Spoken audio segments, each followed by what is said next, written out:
Begin by sharing my presentation.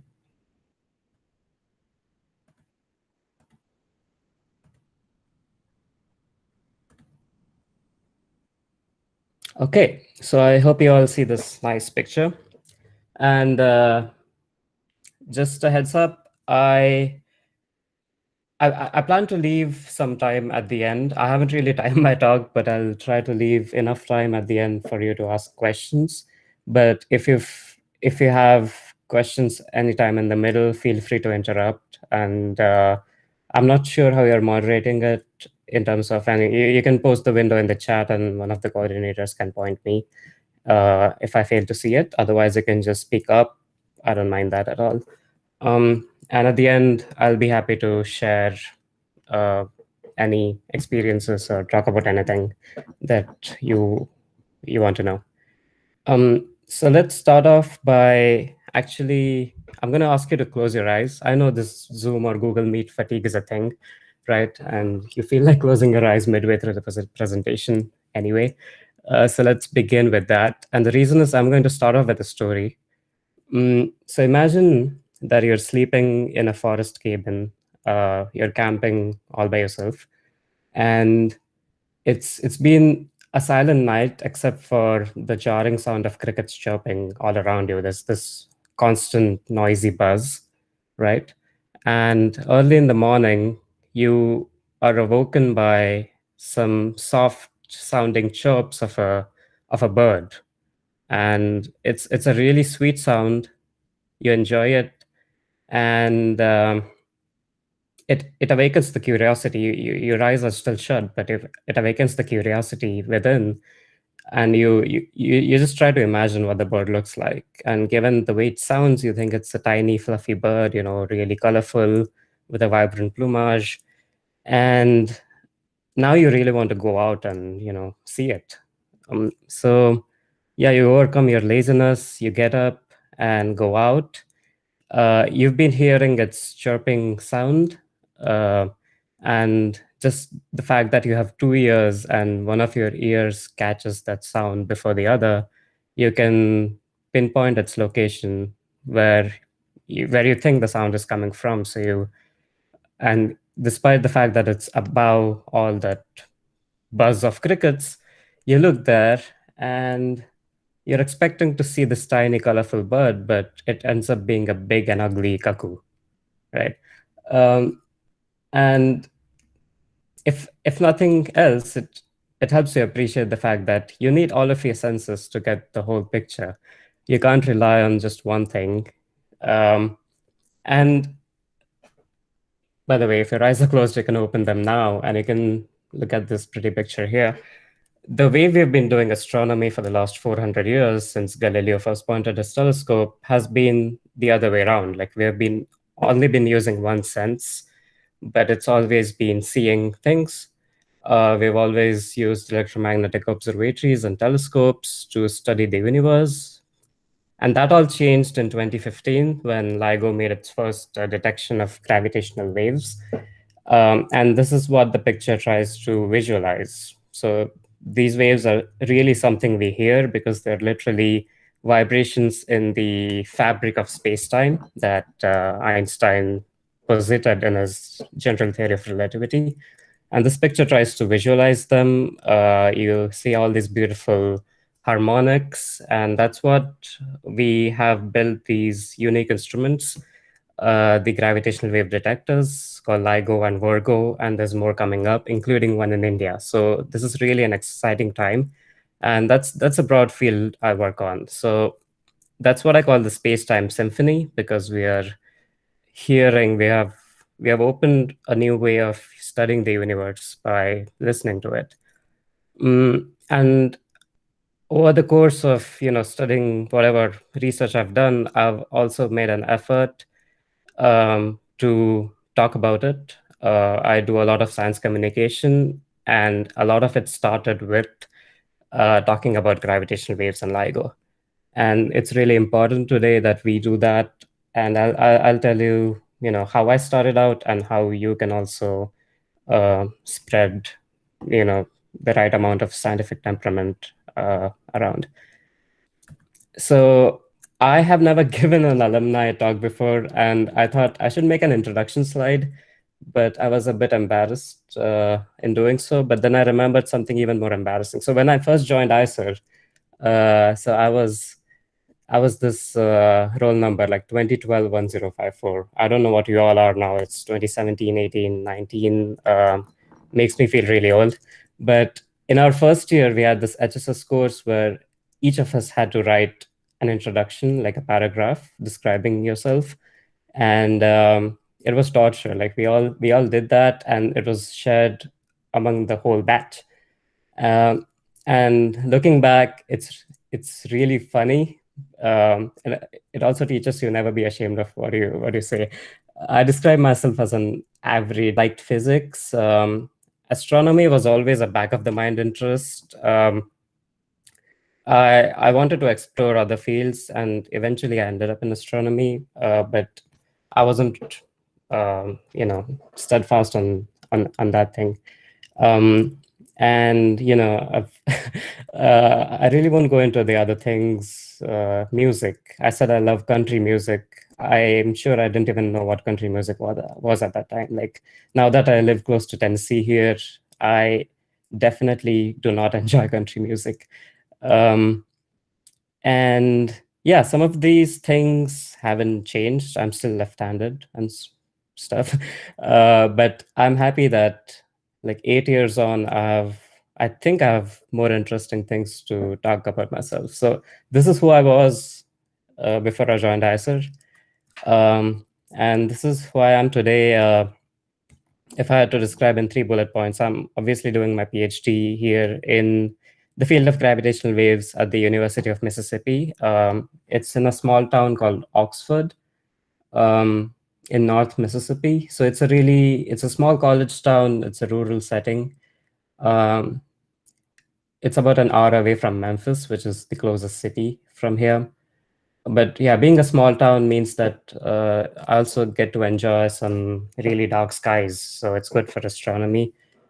Mm, I also describe myself as a science writer and communicator because I'm getting more serious into, looking at a career in this field. And I've been doing a lot of activities um, in that. And as a part of my graduate program, I also teach astronomy labs, which I enjoy quite a bit.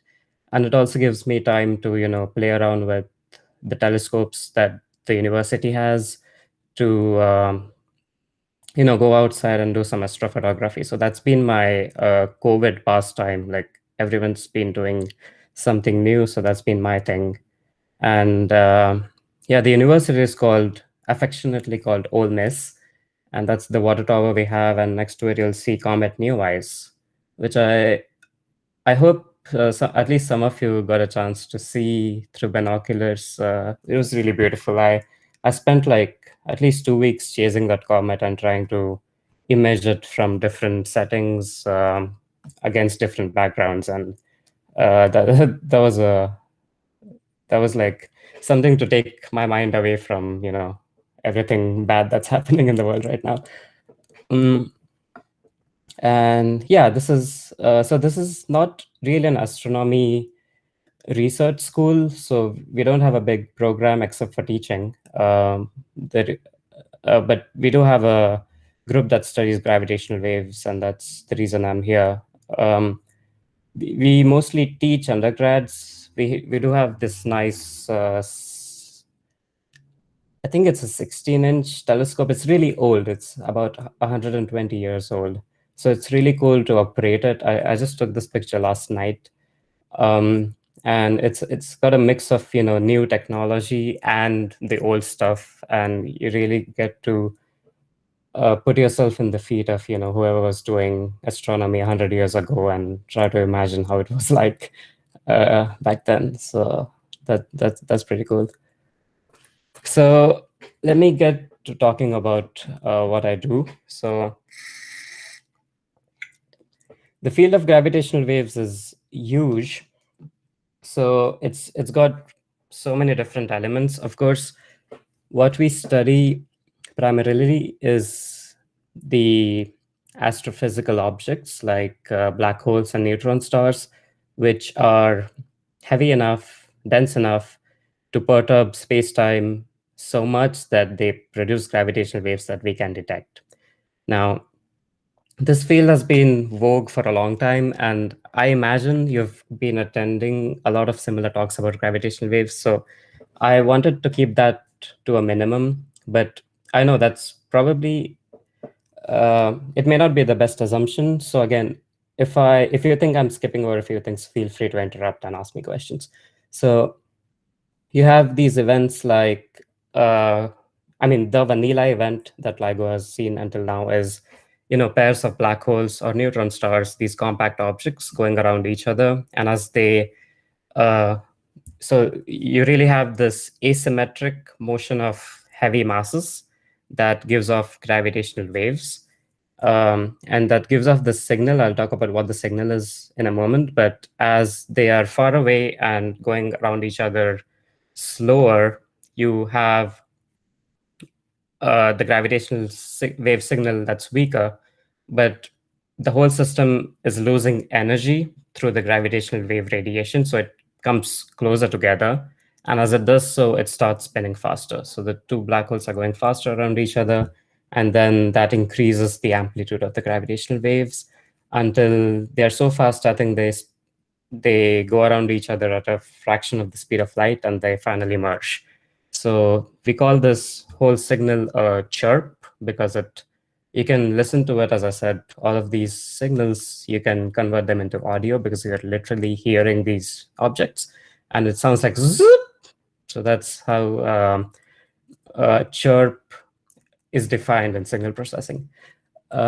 So that's what we want to see as a data analyst in LIGO. A lot of people work in actually modeling these waveforms. So you need to study general relativity, and you know that GR is a really non-linear theory, so you can't do it on with a pen and paper. So you need to compute these waveforms using numerics. So numerical relativity is a big field right now, and then you try to compare these model waveforms against the data that LIGO collects and make these detections. So of course, the detector itself, the detectors are fascinating. So as LIGO as a whole is not limited to astrophysics. The whole field, I think, has almost all aspects of physics that you can imagine. So building detectors involves, well, so many things. It involves surface physics, where you need these really shiny polished mirrors. So this is basically a giant interferometer, right? So you send two beams of laser light along these two 4 kilometer arms, and you send them out in phase, so that using a beam splitter at the middle, so that when they come back, they so you arrange it such that when they come back, they're exactly out of phase. So when they travel the 4 kilometers and they're back, you get zero signal because they're out of phase, unless a gravitational wave is passing through. As I said, it's perturbations in space and time itself. So what it's going to do is elongate one arm, at the same time shorten the other arm, and that introduces a phase lag, so that when the laser beams come back, they're no longer completely out of phase and you get a signal. So that's how the interferometer itself works. But as you can see, it's a really complicated beast. So if you're more experimentally inclined, LIGO still offers a lot of opportunities, and I'll keep mentioning this, but especially since we're building a detector in our own country, we're going to need all kinds of expertise, and it's LIGO India will be up and running in about 5 years. So this is something, if you're interested, it's a great opportunity. So these two seem like very different things. Like you have experiments and you have the astrophysics. Uh, when I first joined LIGO, what I started out with was uh, in the middle ground, right? So my field was it's known as detector characterization. So it's like a bridge between the astrophysics and the instrument science in the sense that we try to make sense of the data that the detector sees, and we essentially decide whether it's coming from space or whether it's coming from something happening on the ground. So, LIGO data sometimes, the way we detect signals is whenever there's an excess power in the gravitational waves that we get. So these plots here are spectrograms. The way we read them is that you see this gravitational wave chirps at the top that I described. That's how it evolves in time. So its amplitude increases, its frequency increases, and then they merge. So these plots have time on the x-axis and the frequency on the y-axis. So as they start out, they are going around each other, and as they come closer, they spin faster and their frequency increases. So you see this thing go up, and that's what makes the chirping whoop sound. So these are spectrograms where you can see time and frequency at the same time. Yeah. So whenever in these spectrograms, whatever's blue behind it is the normal noise that's expected. If you have a gravitational wave detector, that's the kind of noise you see. But whenever there's an excess noise, it shows up as one of these yellow blobs. And on the left, you have the first LIGO detection, the pair of black holes. On the right, you have something that's noise. It's just excess noise because it's such a precise measurement, right? You're saying something a million times smaller than a proton. And if you have an experiment trying to measure that, you are going to have immense amount of, glitches. That's what we call these transient noise bursts. We call them glitches. We see them all the time, and this is an example of that. And this particular glitch, in fact, is called the blip glitch, and we don't know what causes a blip glitch. And that's an active area of research because a lot of these noise glitches just don't. That's our job. We need to find out what causes them, and once we get a good understanding of that, we'll be able to definitely say that this is not this. So this is a pair of black holes, and this is, instead of saying dragons, we can actually point out, okay, what's causing that, and that helps the data analysis. So that's the field I started out with. I was describing the noise in LIGO. So you expect to see this, a nice waveform, but LIGO has noise. So what I actually see is this. And if you take a Fourier transform of that noise, what you see is in the Fourier domain, what we call the power spectral density. It tells you what's the expected level of noise at each frequency. So, for example, we know that the ground below us, we think it's steady, but it's always moving at a rate of a few millimeters per. I don't remember what time scales, but it's always moving. Like we live in a very bumpy ground, even if there's no earthquake or anything. And the it yeah, it's the seismic noise because of ground motion is of the order of 10 hertz or below that. So that's where the curve goes up, the noise goes up. And there's really no hope if you have a ground-based detector to detect any gravitational waves less than 10 hertz because the ground is going to move and screw all of your measurements. And then beyond like 1,000 or 2,000 hertz, you're limited by quantum noise, where you have fluctuations in the laser itself. So um, you can't have photons that are, if you want to measure the phase of the laser beams that's coming back, the phase has an uncertainty because it's inherently a quantum thing, right? Um, so because of that fundamental quantum noise, you're limited at measuring anything at frequencies higher than this.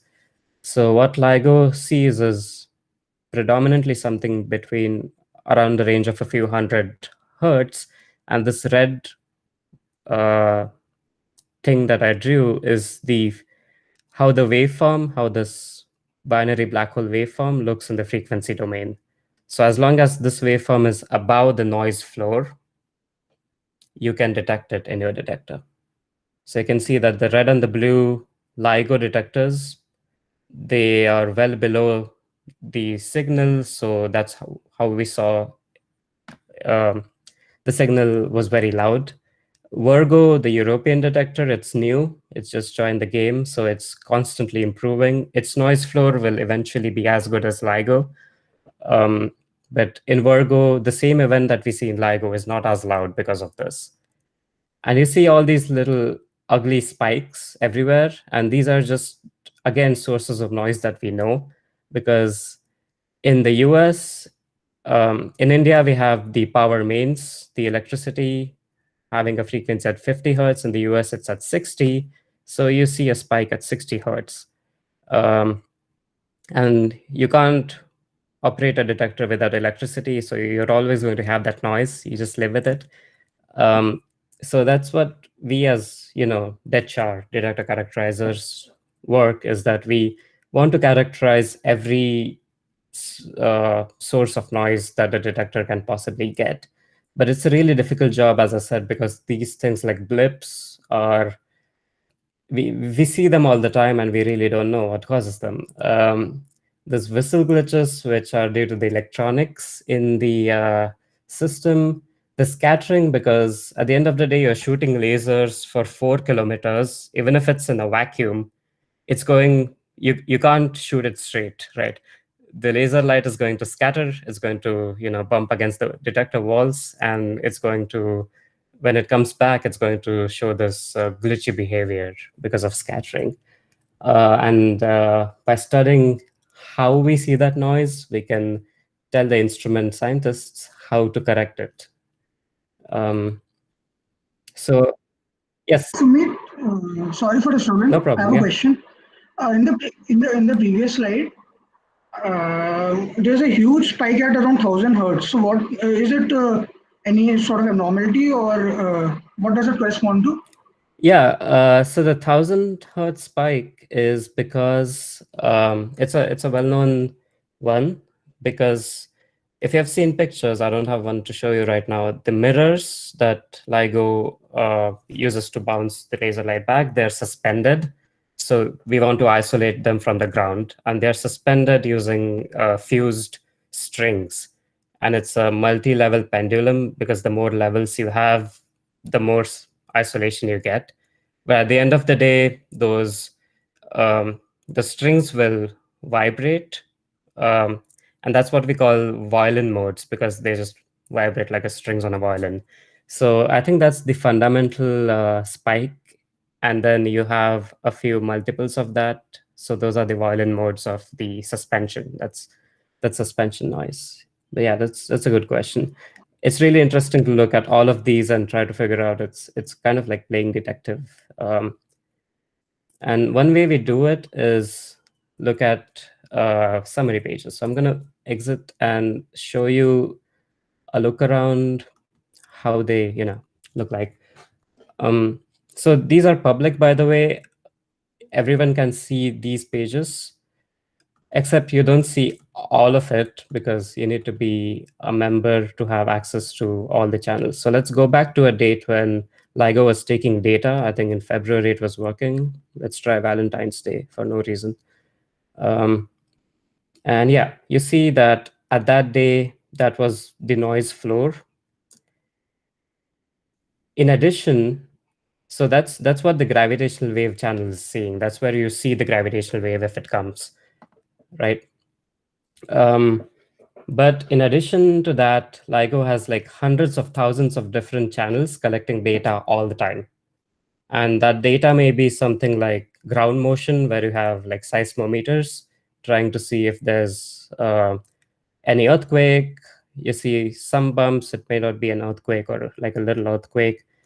There's a train ban, because I think this is LIGO Livingston, the one in Louisiana, where there's a train track that goes next to the detector. So we have to be mindful of the fact that, um, you know, it shouldn't cause excess noise at the time when we possibly see a signal. So there's so many different what we call auxiliary channels. We see the temperature, we see the performance of the electronics, the lasers, um, and that's what we spend all the time doing. So if you're a detector characterize a dead sharp person, you will do a lot of signal processing and try to find correlations. So if you see noise in some channel, does that translate at the same time to noise in the gravitational wave channel? And if yes, you can do follow-up studies to determine, what's causing it. There's anthropogenic noise because people come to the detector and walk around. There's trucks going by because there's a highway, and it's a challenge for LIGO India because I can't even imagine like if you what kind of noise an Indian detector will get. It'll be completely different from what you see in the US. So it's an exciting field. Like every time you get something new. So that was an overview of what we do. A couple of times every year, we meet at one of these sites for a face-to-face meeting. So we can also talk with people actually working on site and try to solve problems. This was my visit, I think, in 2018 at the Hanford site, which is in Washington State. It's in the middle of a desert.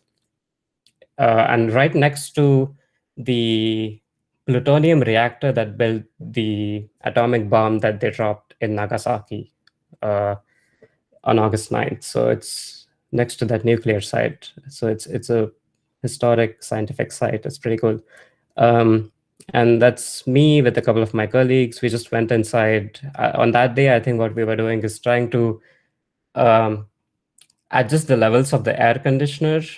Uh, so it's not an air conditioner in the AC sense. It's something that blows air outside the chamber where the laser shoots off, and it's basically a really clean room. So if you want a clean room, what you want to do is keep blowing air out of it so that nothing from outside enters.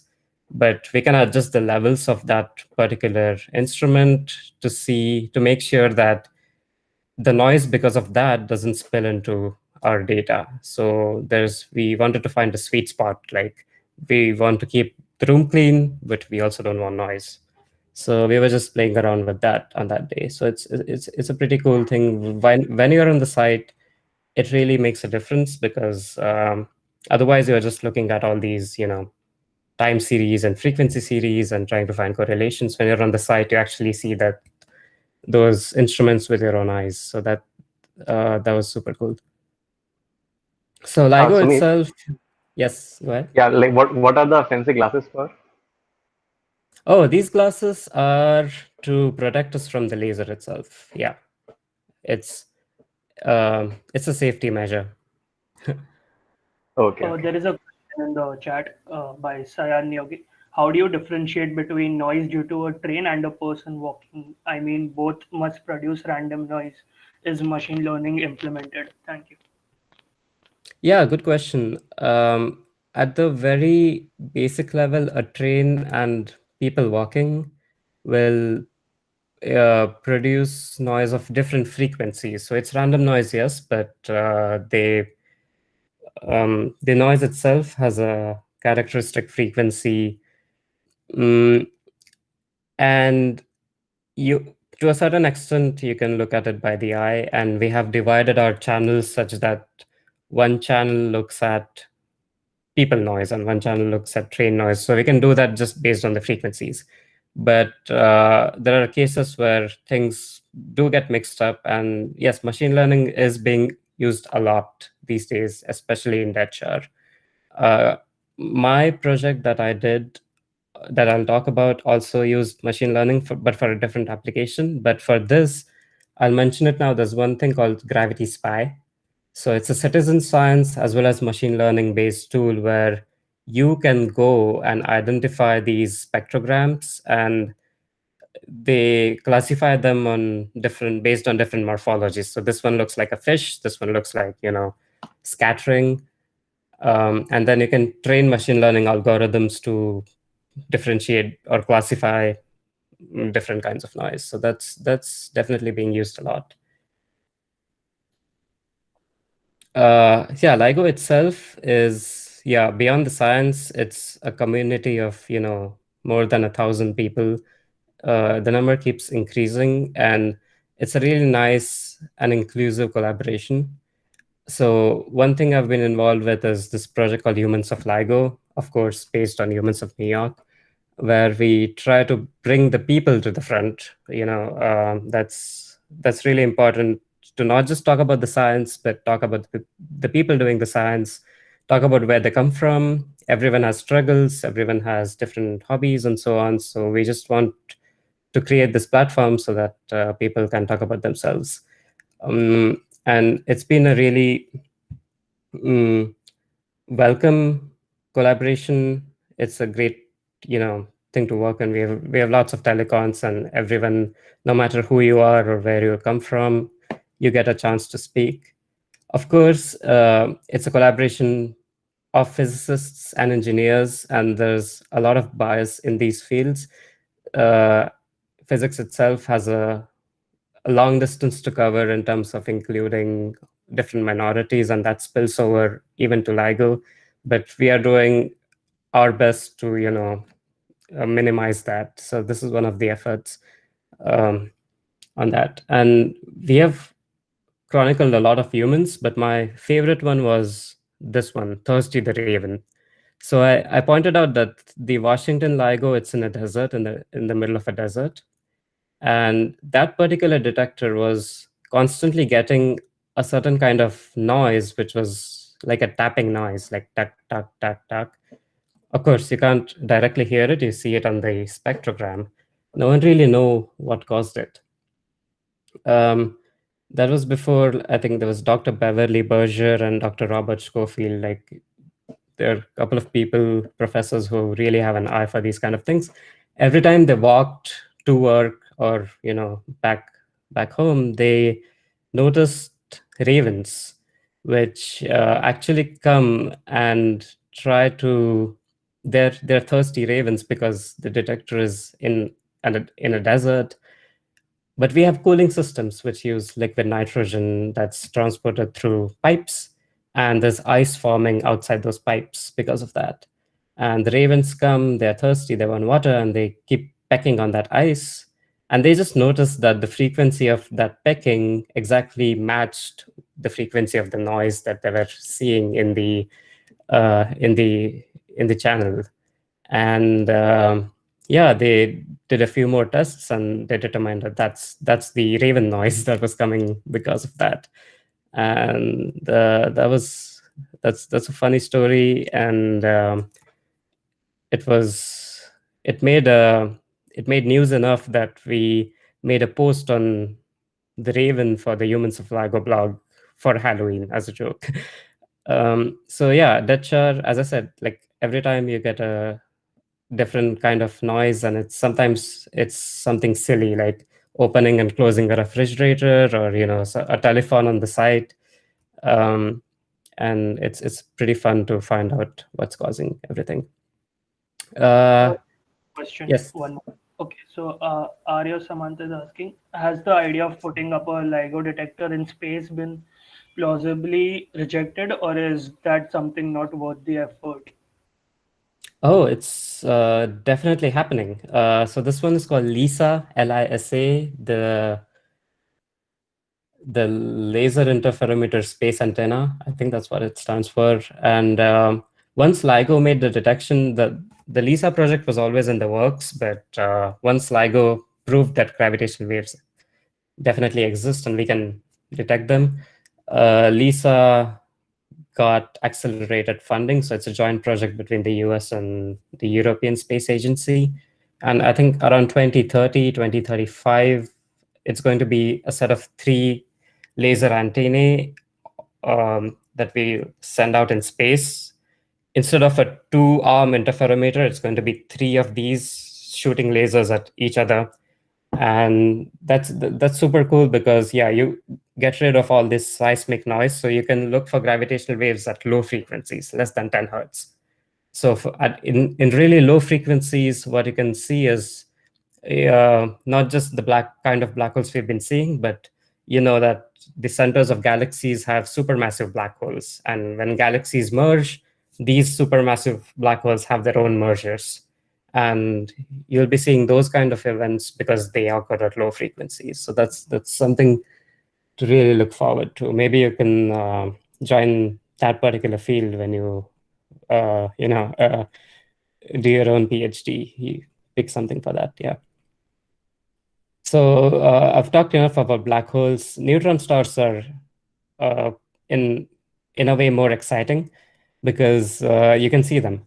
So this is also this was like around 2017, right, when we saw the first merger of neutron stars, and I was still not a member of LIGO, even though I was working on my fifth year project on LIGO data analysis at IUCA.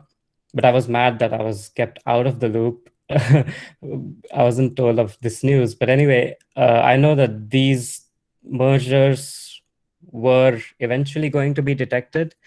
And that's also when I got a chance to start out with doing some science communication through this competition called Fame Lab. So it's a place where that lets you talk about something, communicate science without using any PowerPoint or any tools within 3 minutes. And I picked up this topic because it's really cool. Like neutron stars, as they go around each other, they produce gravitational waves. And unlike black holes, where the signal lasts like a second or a few seconds, like zoop, and that signal is gone. When neutron stars, they are lighter, so they start appearing in the gravitational wave band early, and they will keep going around each other for a minute or so, or even a few minutes before they finally merge. So this spectrogram at the bottom, it's about 2 minutes in length. And what it does is that it gives us a warning that, maybe a neutron star merger is going to happen. And when it does, you're going to see it as a kilonova explosion. So that gives you enough time to get ready and point telescopes at that where you think it's going to happen, and then study that. So as a part of the competition, this happened. The India final of this competition actually happened in IISER Pune. So I had the home support, and I demonstrated this phenomena using like a couple of balloons filled with confetti, so that I moved my arms. That was the gravitational waves, and I literally collapsed them against each other at the end, and the confetti uh, was spread all over the stage. And I had a lot of fun designing that and explaining that to the audience. I think, yeah, I got third place in the end, which let me visit Cheltenham. They have an annual science festival in the UK. And that was one of my first experiences in science communication. And I got to meet a lot of people, and that kind of increased my resolve and, keep doing this. This is something I enjoy as much, if not more, than the research itself. So this is definitely my favorite gravitational wave event. But we almost did not see it. We almost threw it in the dumpster. Why? Because as the detectors were recording this event, especially the one in Louisiana, saw this big nasty glitch sitting on top of the data. You can see this gravitational wave data coming like this, and then there's this magnetometer glitch. This just an instrument that detects magnetic fields. And that instrument had a glitch. And normally what we do is that if data is not clean, we can't trust it, right? Except in this case, we had another detector in Hanford looking at the same thing, as well as Virgo, which had joined the network by that time. So we had 3 detectors, and the other 2 detectors had traces of the signal. So we didn't throw it away, thankfully, because of this glitch. Everyone hates glitches.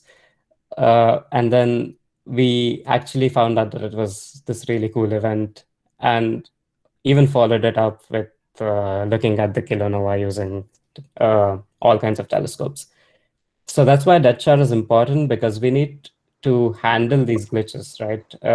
You can't stop them, but you need to know them, and you need to ways of tackle them, especially cases where a glitch occurs right on top of a signal, right? Um, Uh, yes, yeah, go ahead. Is there a question? yeah. So I was just wondering if we make an observation of a gravitational wave, say today, right now, how long does it take for us to characterize it as detection and send out the message saying, hey, look here, we've found a gravitational wave. Now point the telescopes in that direction and try to get us some electromagnetic signal or something like that. Just some. How long does that take? Yeah, especially today, now that we just finished the third observing run, it's pretty quick. So the algorithms that find the signals in the data, uh, they are all online, so there's no human vetting required anymore.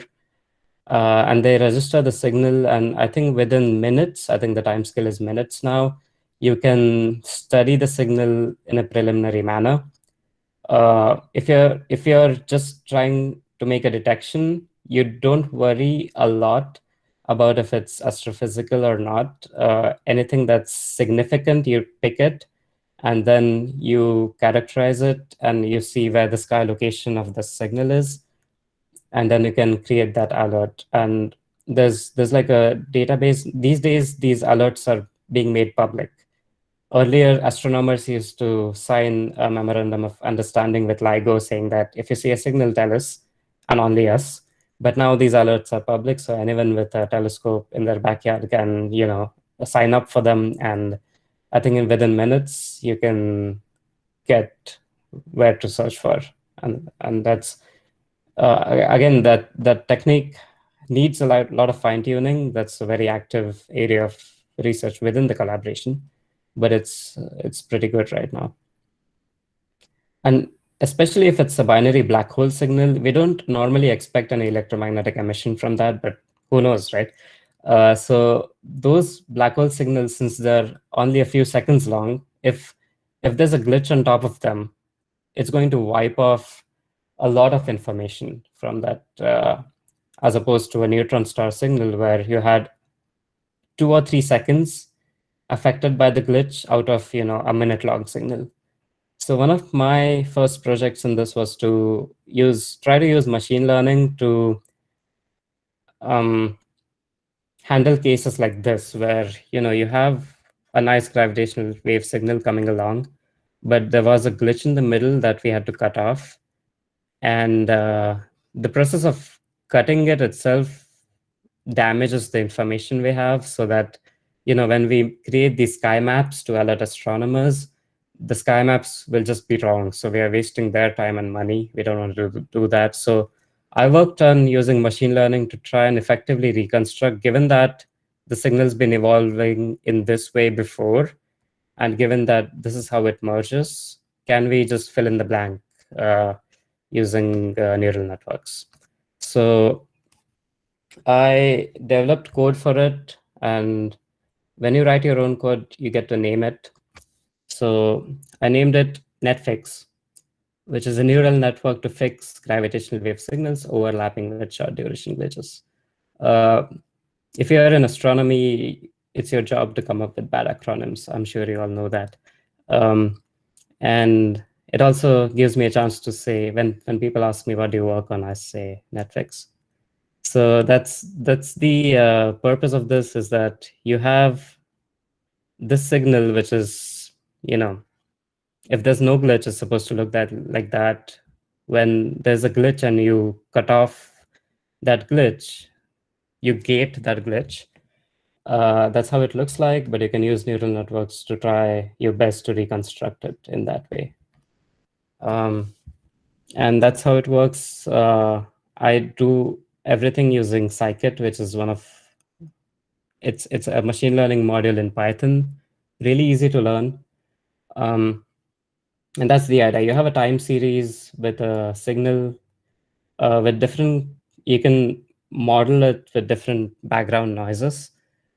And you can train the algorithm to identify what's a signal and what's a noise. And if the signal is missing from a part in the middle, you can train it to reproduce an output, which it basically does a kind of regression. It's a smart way of fitting the prior part and the part that comes after the glitch. And the idea is really simple. All you have to think about is, how are you going to decide on the network architecture and how you're going to create your own training data. That's where the thinking goes into. But the implementation itself, it's pretty easy. And So, to yes, interrupt, there's one more question in the chat. yeah. So, Nanda is asking, how do you differentiate a glitch from a burst signal? Oh, that's like $1 million question. Especially, these blip glitches, they really tend to mimic some of the gravitational wave signals, which would be given off by a really lopsided binary where one black hole is really big and the other one is small. And if they merge, their signal will be really short duration, and it'll be like, it'll pretty much look like a spike. And that's what a lot of people are working on right now, is how to tell them apart. You can work on it both ways. You can try to model the glitch itself, like people model gravitational wave signals. You can make models of the glitch. I think that's one of the projects that was a few people at IUCA were working on while I was there. You have a sine Gaussian wavelet. You use different kinds of wavelets to reconstruct glitches, and then that gives you a certain level of confidence that this is a glitch and not a signal, rather than attacking the problem from the other way. So that's one way you can do it. But it's very much good question. It's something that's being looked at right now. This particular method doesn't worry about what the glitch looks like, because we just cut it out, and then we have to have confidence that the signal is a signal. That's an assumption, and then we try to reconstruct it. And the reconstruction itself looks like that. Again, neural networks are a bit of black boxes. When they work is awesome. It's hard to find what makes them work. But for several of our cases, you can see that they really identify the pattern in terms of the amplitude and phase evolution of the signal, and they do a pretty good job of reconstructing it.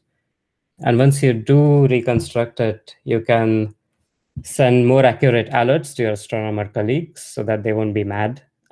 So if you have a glitch and if you just cut it, then the sky map, that's our prediction where the signal source may lie. It really gets skewed. But if you do the reconstruction, it's not only is it a smaller area, but it's also more accurate to other sources. So in what we call low latency, when you want to follow up something in a short amount of time, this is really useful.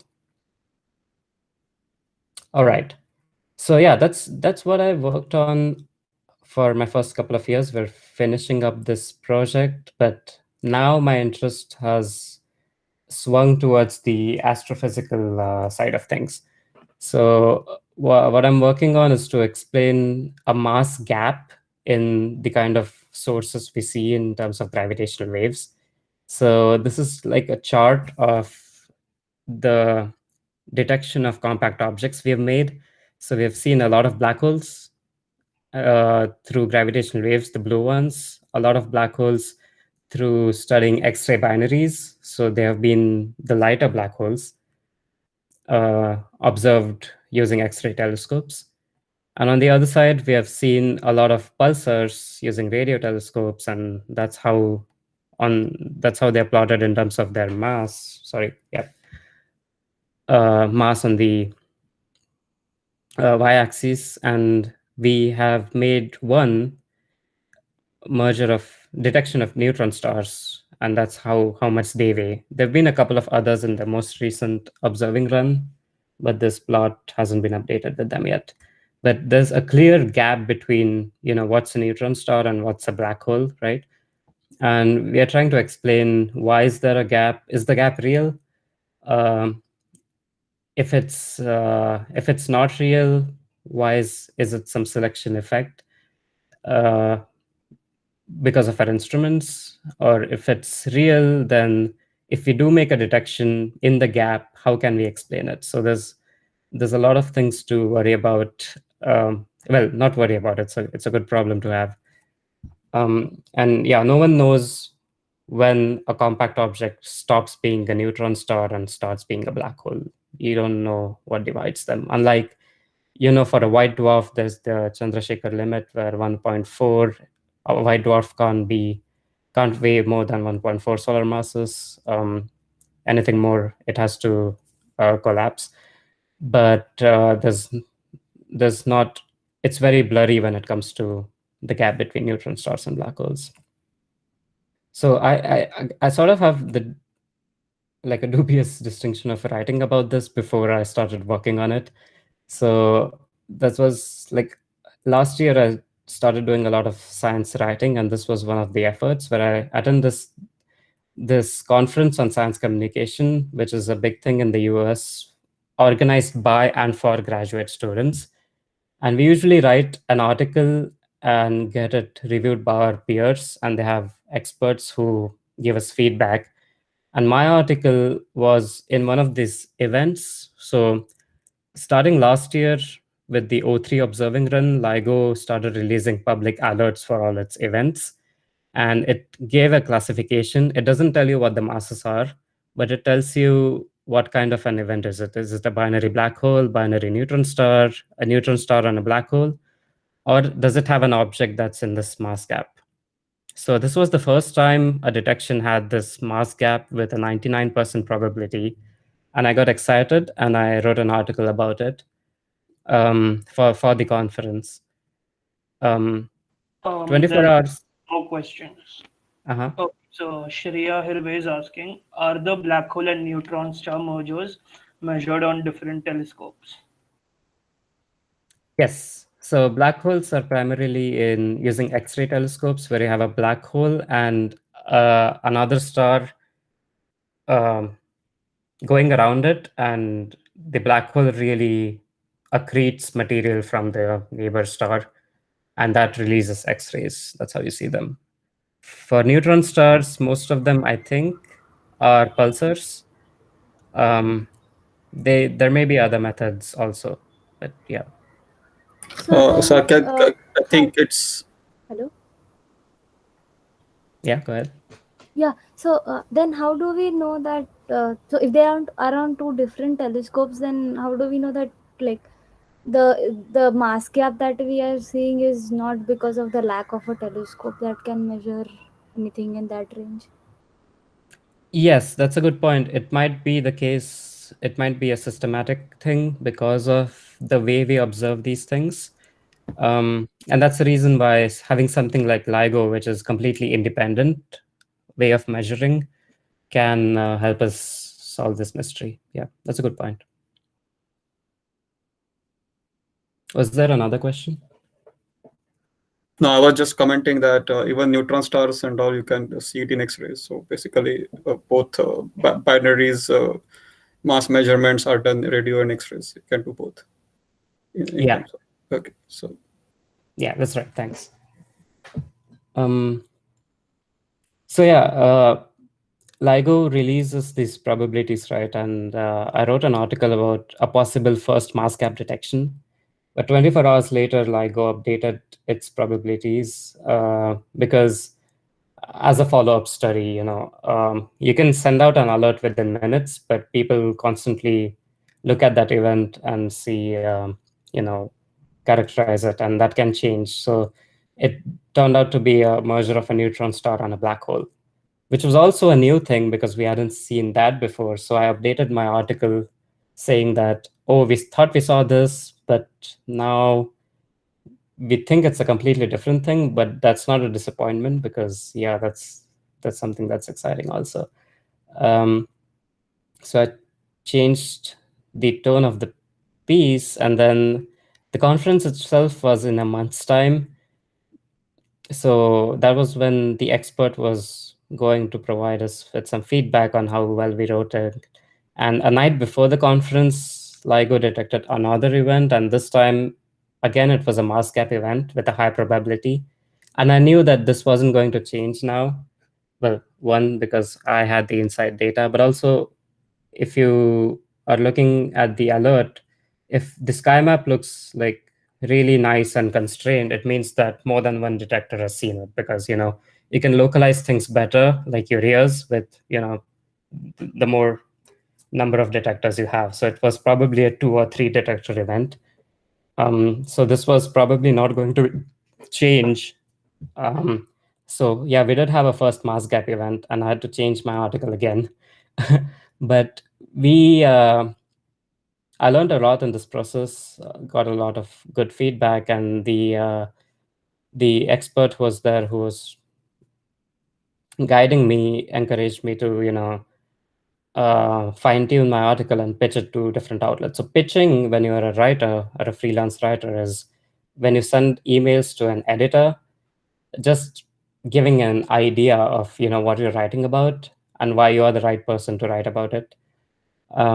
And then once that's approved, you you go ahead and write the article itself. So a pitch in the writing world is kind of like a proposal.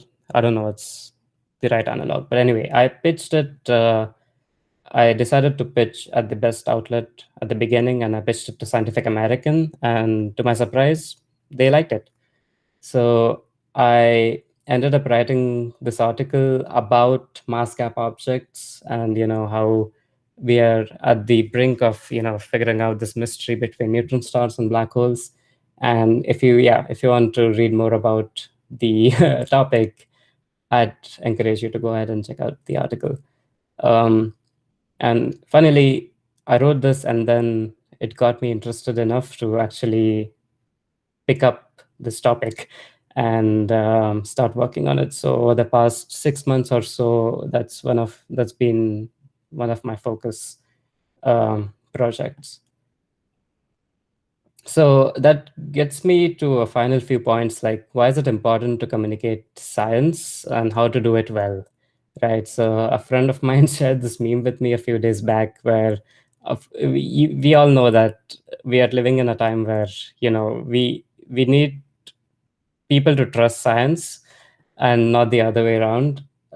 So what this has to be taken as seriously as you take memes, but the point is there, like, we have spent enough time talking about the triumphs of science, just focusing on the results and not on the stories, that over time, uh, because of other reasons also, the scientific temperament has gone down. And if, as scientists, all we are doing is locking ourselves away and doing our research and not communicating it, that really does not help uh, building public trust in what we do. So yeah, we need to step down from the ivory towers and make every effort to talk to people around us. We shouldn't rely on external science communicators, because they don't always do a good job in distinguishing between good and bad science. Like, this was an article I saw yesterday, 22nd of August, in Discover magazine, with this really, abhorrent result. Is it scientific? By all means, but is this something you want to communicate to the public? No. And if you're a scientist who has the job to talk to people, then you'll avoid stories like this.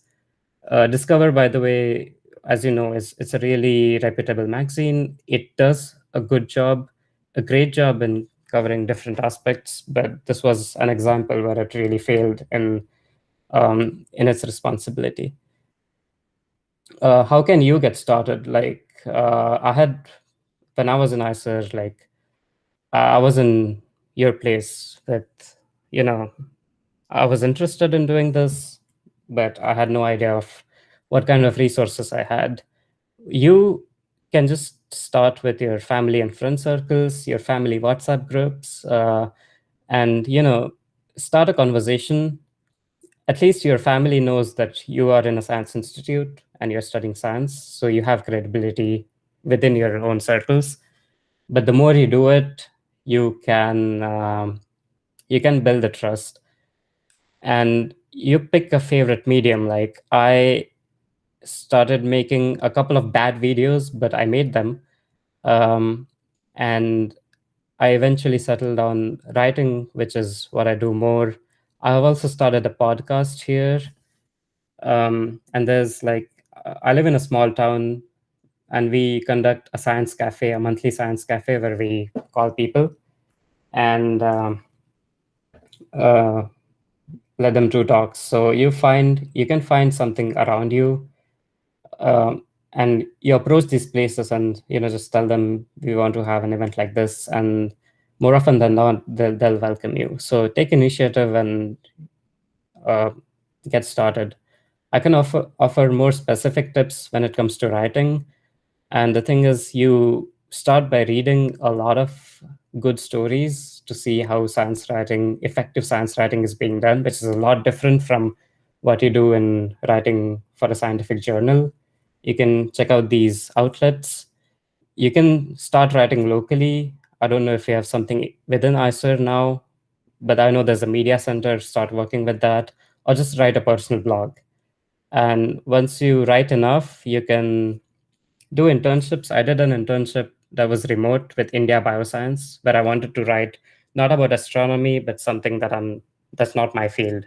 And that's always a good idea to, spread your wings. And the Open Notebook is a brilliant resource. I would encourage you to check out their website, where they teach you what's a good science story and what's not a good science story. They also teach you how to pitch ideas to editors if you want to get your work published. And as an ending note, I will also talk about how you can, if you want to get into LIGO research, or not just LIGO, any gravitational wave research. What can you do at this stage? I believe all of you are like first, second, or third years. So you might be thinking of, what you want to do in terms of your research, projects, or possibly the fifth year. So if you want to work within LIGO, you identify an area of interest. If you're experimental minded, you can work with the instrument side. If you like theory, you like numerical modeling and stuff, you can go to astrophysics. Or if you just like coding and you like to do data analysis, you can go with something like that, Char. Again, my advice would be to tell you that this is not a final decision that you have to make, so don't be worried, because I started out here, now I'm working in astrophysics. But anything you start out with is going to help you with a lot of ambient skills that you can transfer to any other field, because your interests will always keep evolving. So you're not committing to one specific thing at a time. And the ambient skills are, well, a lot of it is coding. It's not just gravitational waves, but if you do astronomy, you will be coding a lot. So get comfortable with, learn Python, learn how to handle Python. That's what I Googled and, got that image. But Python has a lot of these scientific tools that you should pick up. And the way I do it, I learn as I do things. So you can give yourself some mini projects with open gravitational wave data. So you can look at the Gravitational Wave Open Science Center, or GWASC, or for glitches, Gravity Spy that I talked about.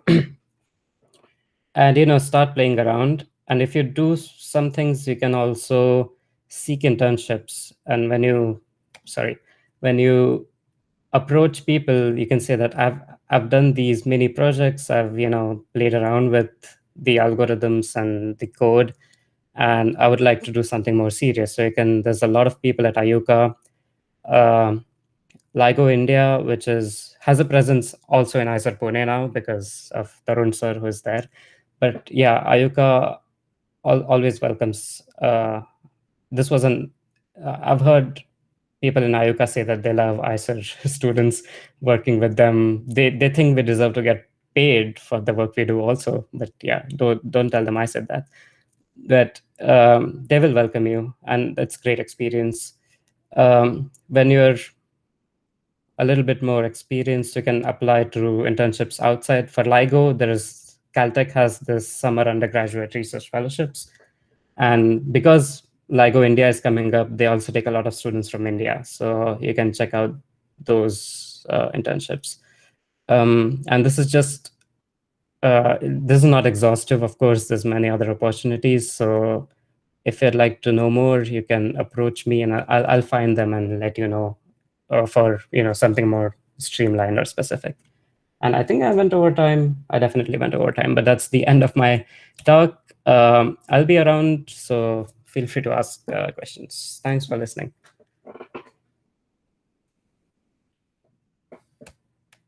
Yeah. If anyone has any questions, they can just unmute and ask them. Hi, thanks for the nice talk. I recently read about a black hole neutron star, possible black hole neutron star merger. So has it been confirmed that whether it's a black hole neutron star merger? No, the event has been made public. There's a paper that came out of it. It was actually detected on 14th of August last year. So, and That was one event, and I read about another event like 2 months ago, I think. let me try to place it. The most recent one, the thing is that the lighter object has a mass of around 2.6. Yeah. And since we did not see anything using electromagnetic telescopes, there's a doubt on what it could be, because if there was a neutron star involved, we could have seen something. But I think when LIGO released the paper, they didn't definitively say if it's a neutron star or a black hole. People are still looking at that. Okay. Yeah. Okay. Thank you. There's one question in the chat. Amlananda is asking them, what are the challenges of data analysis involving non-aligned spin? That's a really specific question. Non-aligned spins. So if the more complexity you add to the system, the more kind of waveforms you need to generate to look for an event in the data. So if you have a really dumb system with two black holes going around like this, all you need to change is the possible masses so that you have an array of waveforms that you compare with the data and make the detection. So if you start adding spins, different magnitudes of spins, or if you start misaligning those spins, that just complicates the system. And then you have to, make those waveforms numerically, because even the GR equations that take place in such an orbit evolution, you have to do it numerically, and that gives you a different waveform for each case. So it's a search problem because you want to keep the search itself as simple as possible. But once you get a signal and you're kind of sure it's astrophysical, then you fine tune it, and then you look at, okay, what kind of spins it has and what kind of, are they aligned or not? And for that's what we call parameter estimation. For that, you need to, the sophistication of the waveform models that you have matters. And a lot of groups work exclusively on that, making more and more sophisticated waveforms using numerical relativity. And there's a healthy competition of different groups coming up with their own waveforms and testing it out against the data.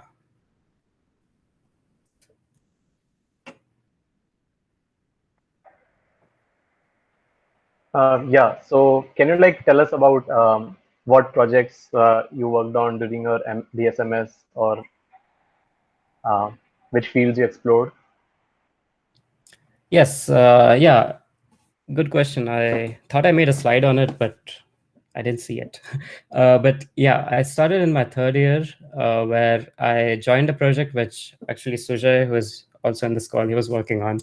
It was to automate a telescope to do follow-up observations. Like if LIGO sends a trigger, you want to program a robotic telescope that goes to the location as quickly as possible. And I worked on it as a summer project. I didn't follow up. A colleague of mine, Atharva Patil, he worked more on it, and the telescope was installed in Ladakh, and he actually worked on it. That was pretty cool. But for me, after the summer, I moved on to a different project, which was doing a catalog of.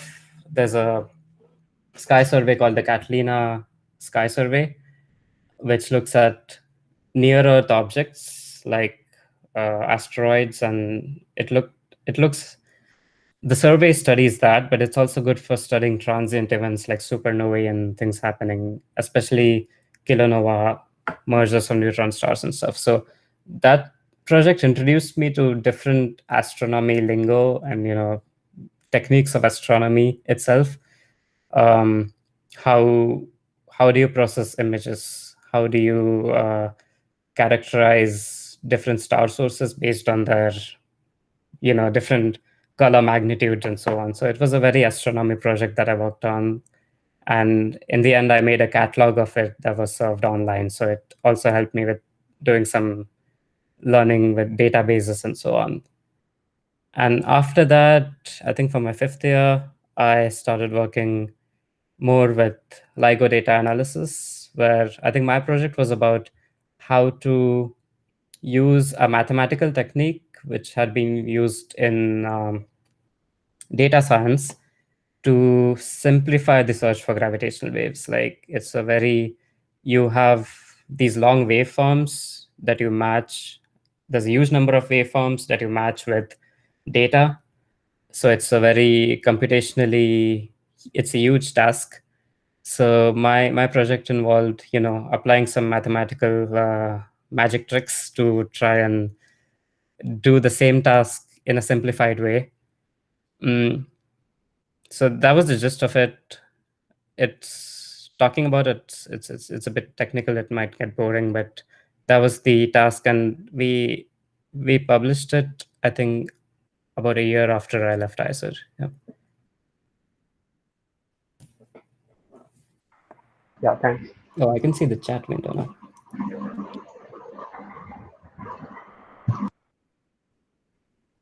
Yeah, keep asking. I'm just trying to look at the chat to see if there's something new. Actually, I had a question from one of the slides, so you may have to go to the presenter mode. So, Okay, hang on.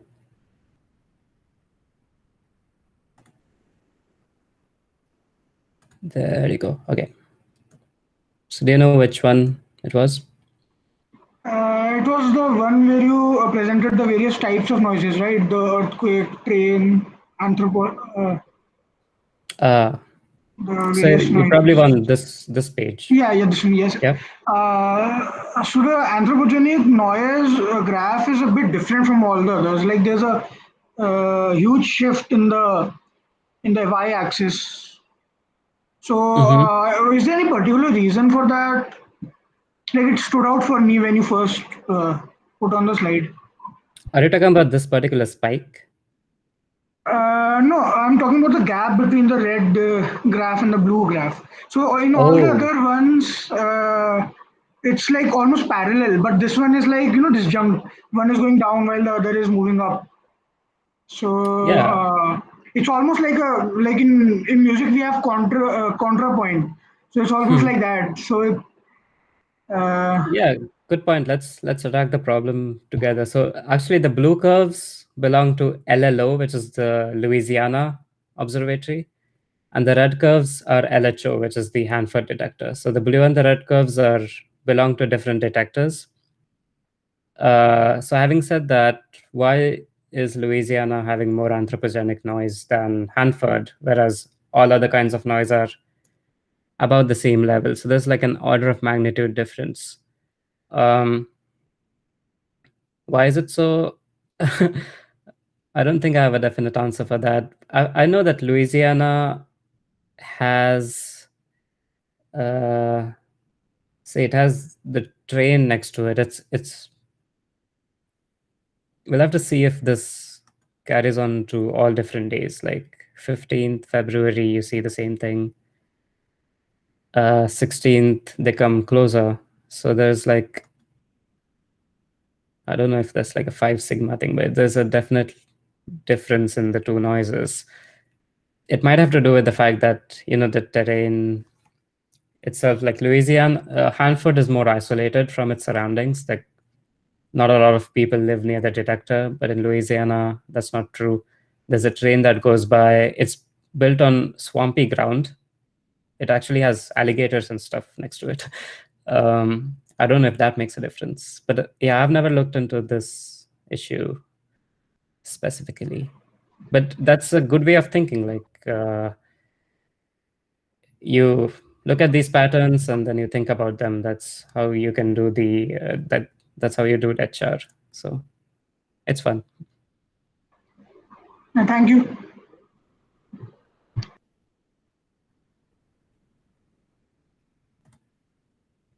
Ah. Any other questions?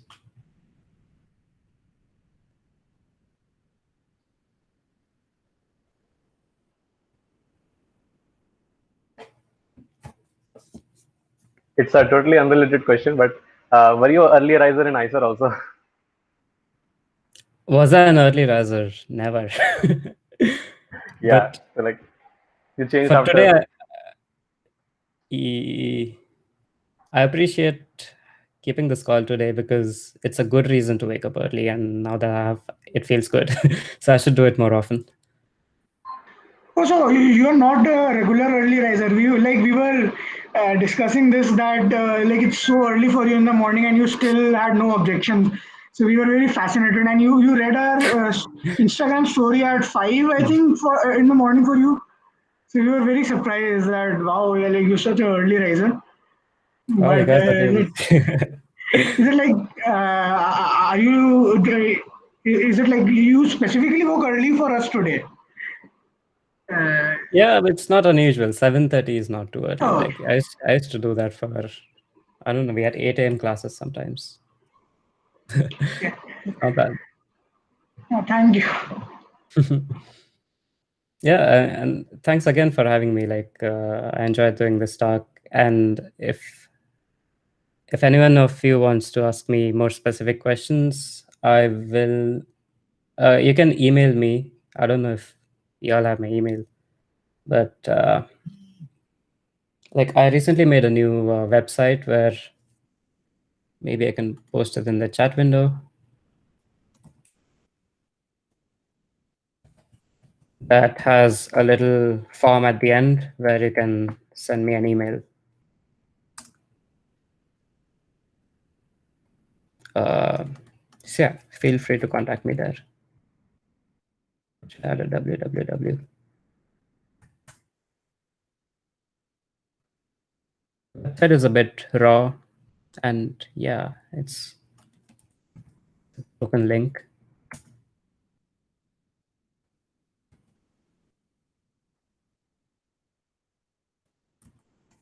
Yeah, try that one. Yeah.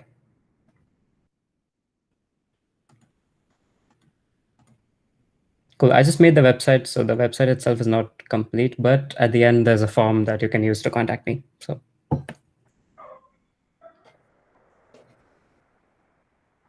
So like, how is the general PhD experience in contrast with DSMS? it's a very hard question because Yeah, like there must it's be so much. it's a roller coaster. One thing I appreciate is that you do get more time to do your own stuff if your advisor is, someone who is really understanding, like who doesn't sit on top of your head. You get time to explore different things, and I appreciate that. especially now that I've finished my coursework, like the first couple of years can feel the same in the US where you have to do courses, but after that's behind me now, thankfully, I've been getting time to do other things, and I like that. So I I have heard that the fifth year at IISER Pune is like a precursor to your PhD, or like it gives you a taste of what it is like doing a PhD. Is it accurate, or is it just uh, not true? For me, sometimes it did feel the same. I think the fifth year was so towards the end.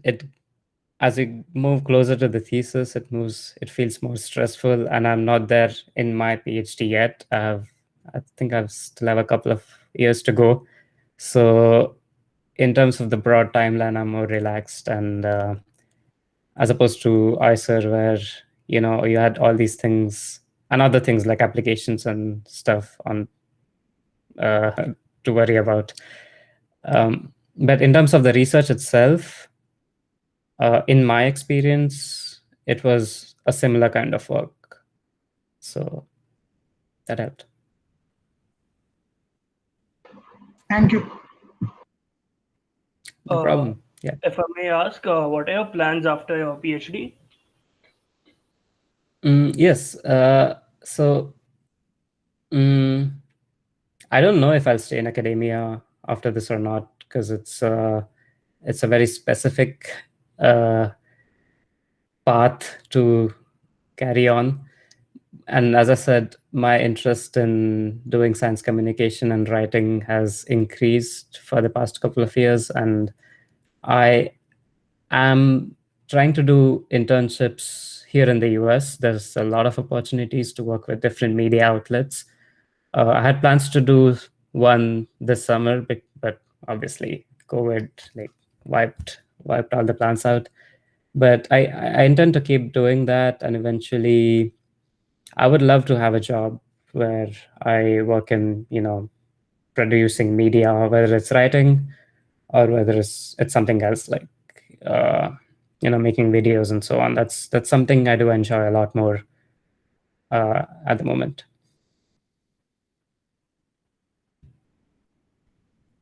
Thanks.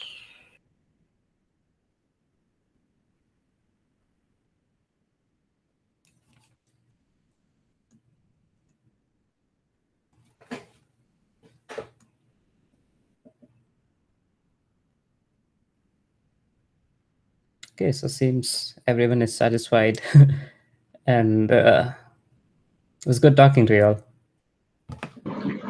Yeah, it was very very enjoyable having you here. It was an excellent talk. It was amazing. Thank Thank you you. so much. I'm glad to hear that, and good luck with all your activities, and keep me in the loop. Sure. Thank you. All right. Have a good night, everyone.